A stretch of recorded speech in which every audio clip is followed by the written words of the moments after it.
Olá, pessoal, seja bem-vindo, bem-vinda aqui no Café com Teologia. E você já sabe que o Papa Francisco faleceu e que a Igreja Católica terá um novo Papa muito em breve. E aí vem a pergunta: será que nós estamos nos aproximando do fim dos tempos? Será que o Papa Francisco foi o último Papa da história da Igreja? Será que o próximo Papa, esse sim, vai ser o último de todos? Ou pior ainda, será que o próximo Papa vai ser o anticristo sobre a Terra? Vamos falar sobre essas questões apocalípticas no episódio de hoje.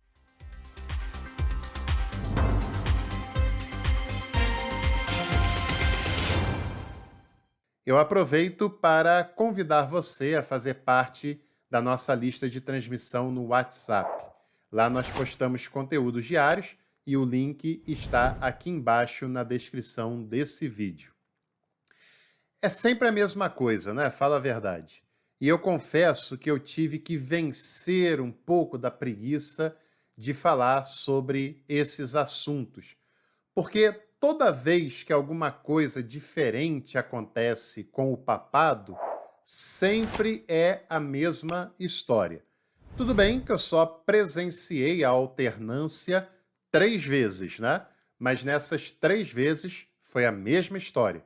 Com João Paulo II em 2005, com a renúncia do Bento XVI em 2013 e agora com o falecimento do Papa Francisco nesse ano de 2025.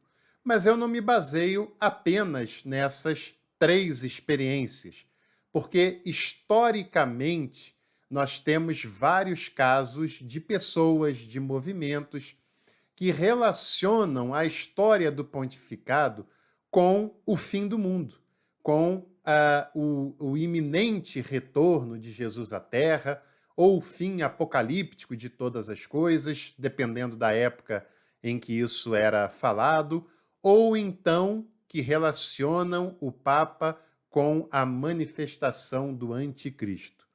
Você sabia que essa bobagem de identificar o Papa como o anticristo, na verdade, revela uma profunda intolerância religiosa e que, ao longo da história, o Papa talvez seja o anticristo por maioria de votos?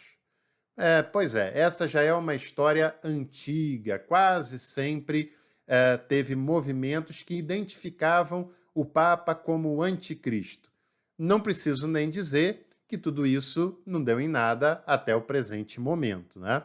Mas hoje em dia, o que tem sido muito falado é a tal da profecia de São Malaquias. Mas será que São Malaquias realmente profetizou sobre o nosso tempo? Será que São Malaquias, que viveu no século XII, e ele viveu mesmo, é um personagem histórico, ele teria no seu radar o século XXI, quase 1000 anos depois da sua existência? É muito pouco provável, diga-se de passagem, né? Ou melhor, não é nada provável. A ideia ligada à profecia de São Malaquias, e não é o Malaquias lá, profeta da Bíblia, né? Foi um santo irlandês, um padre que viveu no século XII. Ele teve escritos importantes para sua época e, num determinado momento da história, apareceu uma suposta lista de papas. E esses papas não tinham nomes, porque seria uma profecia, algo para o futuro, mas eles eram identificados com lugares de nascimento, com lemas que representariam cada um desses nomes. E num determinado momento dessa história, foi se percebendo que muitos lemas que ele tinha falado nessa profecia iam batendo com os personagens históricos na sucessão apostólica. E isso chamou a atenção porque era uma lista longa, de quase 80 nomes, e havia uma aproximação muito interessante com os papas que iam se sucedendo ano após ano, né? Só que nós precisamos observar um ponto muito importante. essa história da profecia de São Malaquias relacionada aos papas, ela só começa a aparecer no século XVI, ou seja, 400 anos depois da morte de São Malaquias. Na época em que São Malaquias viveu, não há menção sobre essa suposta profecia.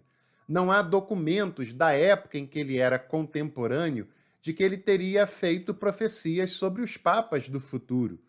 E por isso, no século XVI, quando essa lista realmente aparece e é atribuída a São Malaquias, ela parece fazer tanto sentido, porque quem a analisa no século XVI já tem conhecimento histórico dos papas entre São Malaquias e o século XVI.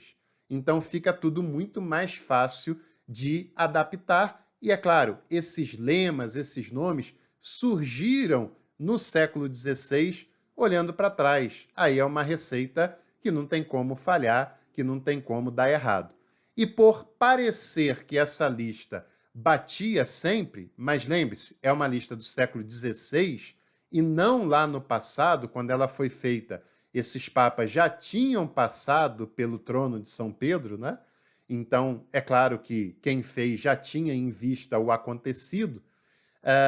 Depois, com o tempo, as pessoas, perdendo de vista esse aspecto histórico, foram achando que elas batiam muito, então passaram a observar com mais detalhes as que iam do século XVI em diante. E aí, é claro que, em relação ao futuro, elas se tornam bastante aleatórias, bastante imprecisas, e qualquer exercício de linguagem, qualquer exercício de palavras, pode acabar parecendo que se trata do que se quer tratar, né? Ou seja, se torna algo absolutamente impreciso. Por exemplo, o último dos papas, segundo essa tal profecia de São Malaquias, mas que é do século XVI, diria que era Pedro o Romano. E aí a gente pode imaginar, talvez um papa que adotasse o nome de Pedro. Não existiu nenhum, a não ser o apóstolo que é considerado, pela fé católica, o primeiro dos papas, né? Talvez alguém que nasceu em Roma. Bom, o Papa Francisco não foi. Bento XVI, menos ainda. João Paulo II também não. Então, como o Papa Francisco seria o último dos papas por causa dessa profecia que diz que é Pedro o Romano? Por algumas características, por algumas questões ligadas ao lema. Bom, mas aí é um exercício que, honestamente, caberia a vários outros personagens. Algumas pessoas nesse processo lembram de Nostradamus, o profeta do Apocalipse, aquele que falou sobre o fim do mundo. Mas, olhando para trás, sempre fica muito mais fácil, né? Agora, quer ver outros elementos também bem interessantes desse processo? Na obra A Divina Comédia, de Dante Alighieri, lá por volta do século XIII, início do século XIV, o Dante, na sua obra artística, né? É uma obra que não é uma história factual, né? É uma literatura. O Dante colocou alguns papas no inferno da sua literatura. Alguns que tinham sido lá papas no passado, condenados por heresia, condenados por simonia, e o ponto mais polêmico é que o Dante Alighieri colocou no inferno o papa da sua época, Bonifácio VIII. Esse papa foi o responsável pelo maior declínio moral e de poder que o papado já experimentou em toda a sua história por causa do episódio de Filipe IV o Belo. Eu já fiz um episódio na série de História do Cristianismo contando isso. Se você não viu, eu vou deixar na tela final para você entender direitinho qual era a importância de Bonifácio VIII. Passados os séculos, chegando no século XVI, surge a Reforma Protestante. E uma das armas que a Reforma usa para combater o papismo, para combater o catolicismo, catolicismo também usou para o mesmo fim, para combater a reforma, eram as artes, as representações, as gravuras, as pinturas, a literatura. E naquele momento não era incomum se achar alguma imagem, alguma representação que entendia o Papa como uma figura do anticristo, como uma figura que representava o mal, que queria desviar as pessoas do caminho correto, mas aquilo também era uma guerra de propagandas. Não era uma profecia, nem de um lado, nem do outro. Agora, no período contemporâneo, nós temos, principalmente aqui no Brasil, um fenômeno chamado fundamentalismo religioso, mais especificamente, nesse caso, o fundamentalismo ligado aos grupos evangélicos, que tradicionalmente na história do Brasil, os grupos protestantes evangélicos que vinham chegando por aqui viam no catolicismo um inimigo a ser combatido. E por isso eles nutrem, desde o período imperial, uma visão anticatólica de mundo, né? Não reconhecem nada de importante no catolicismo, consideram os papas como heréticos, como pessoas que estão perdidas, os dogmas católicos como antibíblicos, e muitas vezes, sem uma análise teológica, histórica, técnica mais aprofundada, foi sempre um posicionamento fundamentalista de quem via o outro lado como um inimigo a ser combatido, a ser superado, né? E quando acontece algo meio que fora da realidade, por exemplo, quando o Papa João Paulo II morreu, né? E o Papa João Paulo II ficou 26 anos no trono, ele foi Papa de 1978 até 2005, o primeiro Papa do século XXI, muito tempo sem a sucessão de um Papa, quase 3 décadas. E aí, quando ele morreu, claro, surgiram muitos personagens reacendendo as tais profecias do passado, de que o próximo seria o último dos papas, e mais, surgiram muitas interpretações de que o próximo, sim, seria o anticristo que se assentaria no trono e daria início ao Apocalipse. Ao Apocalipse lido de maneira literal, de maneira apologética e de maneira fundamentalista e também dispensacionalista. Fecha parênteses, né? E aí teve uma... Aliás, quando o Papa João Paulo II foi eleito, também teve algumas coisas nesse sentido, porque foi o primeiro não italiano em praticamente 400 anos. E depois, quando ele morre, tantos anos sem trocar de Papa, começam a falar sobre isso. Só para você ter uma ideia, eu ouvi, na época, uma teoria de que o Papa João Paulo II era o próprio anticristo. Como assim, né? O grupo que criou essa ideia usou uma terminologia do próprio livro do Apocalipse. Do próprio livro do Apocalipse. E aí interpretou que o Papa João Paulo II teria morrido, ele foi sepultado e tinham câmeras lá na basílica, na cripta onde ele estava sepultado, filmando o tempo inteiro, porque eles teriam sabido que ele ressuscitaria e queriam registrar esse momento para não deixar ninguém saber disso e tratar com naturalidade aquele episódio. Gente, você tem noção do absurdo que é isso?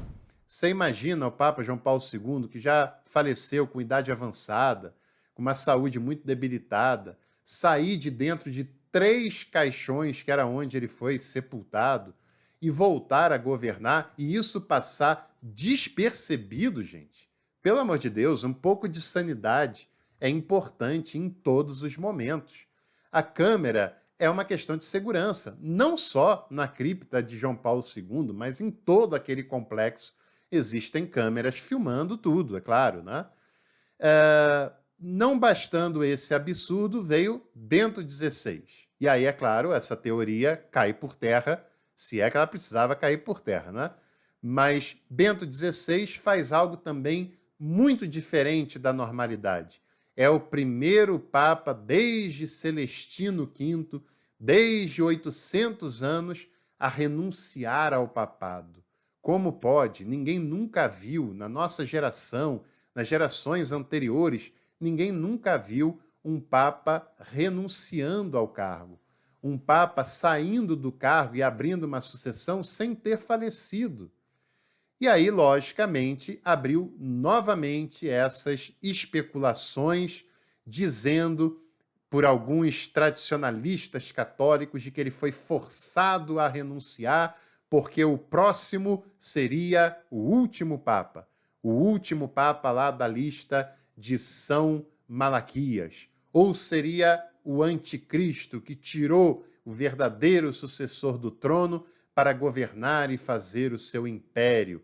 Outros grupos de outras linhas disseram: agora sim é o acontecimento que faltava para a vinda do anticristo.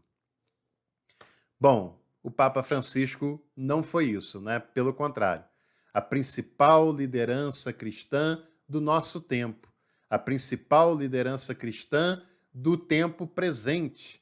E ele nos aproximou da mensagem de Jesus, da mensagem do Cristo. Nada a ver com anticristo, fala sério, né? Ele apresentou uma vivência de fé humilde, que abria mão de luxos, que incluía as pessoas, que acolhia os necessitados, que se importava com a misericórdia, com os imigrantes, com aqueles que foram vitimados ao longo do tempo, né? Alguém que mexeu com coragem nas questões mais nevrálgicas da igreja, como os casos de pedofilia, de corrupção, e ele puniu, ele afastou, ele criou mecanismos para coibir esse tipo de prática, né? Agora que ele, infelizmente, veio a falecer, vem à tona novamente a tal da profecia de São Malaquias. Vem à tona novamente interpretações fundamentalistas dos textos do Apocalipse, mostrando que o próximo será ou o último Papa ou o anticristo, e mais uma vez esses grupos insistem nessa bobagem. Bobagem mesmo, né? Bobagem absoluta. O Apocalipse não tem isso em mente. O Apocalipse é escrito no final do primeiro século e tem em mente os imperadores de Roma que estão produzindo um império de opressão, de perseguição, e por isso os cristãos estão dispersos, estão cada um isolado num canto, e eles precisam manter a fé, e é nesse cenário que surge a literatura apocalíptica. O Apocalipse foi escrito em linguagem figurada, não por uma questão de futurologia, não por uma questão lá de 1000, 2000 anos depois, mas foi escrito em linguagem figurada porque o povo cristão estava sob perseguição e o autor não pode falar abertamente, porque senão ele entrega um monte de companheiros seus, porque senão ele mesmo morre, porque senão a perseguição se torna ainda mais insuportável. Como você queria que o autor do Apocalipse dissesse no período de perseguição por parte do Império Romano que o anticristo era César? É óbvio que ele e muita gente mais iria morrer. Então, nada tem a ver com o nosso tempo. A de São Malaquias foi produzida no século XVI, quando ele nem vivo era mais, e o fato é que nós estamos diante de um episódio histórico e que a preocupação que devemos ter é com o novo Papa, a linha que ele vai assumir, o que vai representar o seu pontificado e qual a importância isso terá para o tempo presente.